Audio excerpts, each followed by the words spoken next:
আসসালামু আলাইকুম রহমতুল্লাহ।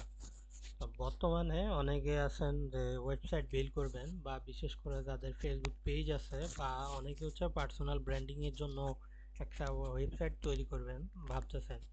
তো আপনার জন্য কোন টেকনোলজি চুজ করা হচ্ছে যে প্রয়োজন এটা আপনার জানা উচিত। তো আপনার যদি হচ্ছে বাজেট খুবই কম থাকে তাহলে হচ্ছে আপনি ওয়ার্ডপ্রেস হচ্ছে চুজ করতে পারেন।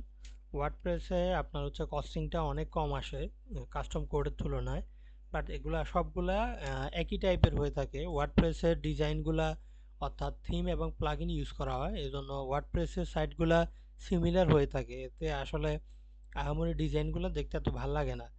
আর এখানে হচ্ছে আপনার ডেটা সিকিউর এত বেশি না, কাস্টম কোডের তুলনায় এখানে সিকিউরিটি অনেকটাই কম। আর এই সাইটগুলো লোড হইতে অনেকটাই সময় লাগে। বর্তমানে আপনার একটা ক্লায়েন্ট হাত থেকে বা একটা অর্ডার হাত থেকে যাওয়ার জন্য 3 সেকেন্ড সময়ই যথেষ্ট। আপনার কম্পিটিটর কিন্তু হচ্ছে যে অবশ্যই ভালো জিনিস চুজ করতেছে, বা হচ্ছে আপনার কম্পিটিটর যা করতেছে আপনাকে ওর থেকে ভালো কিছুই চুজ করা উচিত। কাস্টম কোড আপনি হচ্ছে যে কেন চুজ করবেন বা কাস্টম ওয়েবসাইট ডেভেলপমেন্ট আপনি কেন চুজ করবেন?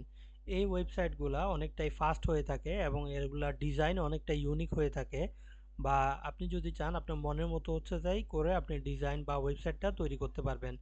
আর সময়ের সাথে আপনি ইজিলি হচ্ছে এগুলাকে স্কেলেবল করতে পারবেন, অর্থাৎ আপনি এখানে কোনো একটা ফিচার ইন্টিগ্রেট করবেন ইজিলি করতে পারবেন, অন্য কোনো ডেভেলপার দিয়ে ইজিলি করা যায়। অর্থাৎ সময়ের সাথে সাথে আপনি সাইডে হচ্ছে কাজ বাড়লে আপনি হচ্ছে সাইটটা গ্রো করতে পারবেন, এটা আপনার কাছে অনেকটা বড় সুবিধা।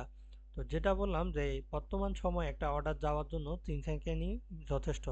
কাস্টম কোডের ওয়েবসাইটগুলোতে একবার লোড হইতে 2 থেকে 3 সেকেন্ড সময় নিয়ে থাকে, এরপরে সাইটটা আর কোনো লোডই নেয় না, অর্থাৎ হচ্ছে ইউজার কিনি করতেছে ইনস্ট্যান্ট ডেটা হচ্ছে যা চলে আসতেছে, ইউজার ক্লিক করতেছে সাথে সাথে ডেটা আসতেছে। 1 সেকেন্ড হয়তো হাইস্ট হচ্ছে ডিলে হবে, এর বেশি হবে না। যদি হচ্ছে আপনার প্রোডাক্টের লেন্থগুলো অনেক বেশি হয় বা হচ্ছে আপনার নেটওয়ার্ক যদি দুর্বল হয়, বেশিরভাগ ক্ষেত্রে কাস্টম কোডের ওয়েবসাইটগুলো অনেকটাই ফাস্ট হয়ে থাকে। আর এগুলা অনেকটা সিকিউর হয়ে থাকে, এতে করে ইউজার এবং হচ্ছে আপনার যে পেমেন্ট যে বা হচ্ছে আপনার ওয়েবসাইটে যে ডিটেলস অর্থাৎ আপনার বিজনেসের পার্সোনাল যে ডিটেলসগুলা এগুলা শেয়ার হওয়ার, লিক হওয়ার চান্সেস অনেকটাই কম। এজন্য আপনি যদি সিকিউরিটি এবং হচ্ছে ইউজারের এক্সপিরিয়েন্স এবং হচ্ছে আপনার যদি সময় থাকে এবং পেমেন্ট ভালো থাকে, আপনি অবশ্যই কাস্টম কোড হচ্ছে চুজ করবেন।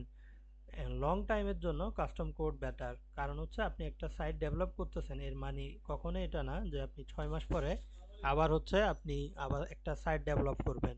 আপনি একটা সাইট ডেভেলপ করতেছেন, আপনি আবার 6 মাস পরে কখনোই আপনি আরেকটা সাইট ডেভেলপ করবেন না। তো আমার হিসাবে আপনি যদি একবার টাকা ইনভেস্ট করেন, আমার হিসাবে আপনি ভালো জায়গায় টাকা ইনভেস্ট করাটাই বেটার। কারণ বারবার ইনভেস্ট করার থেকে একবার ভালো জায়গায় ইনভেস্ট করা এটা অনেক গুণই বেটার। তো আশা করি আমি ওয়ার্ডপ্রেস এবং কাস্টম কোডের মধ্যে কিছুটা ডিফারেন্স হচ্ছে তুলে ধরতে পারছি। ঠিক আছে, ধন্যবাদ।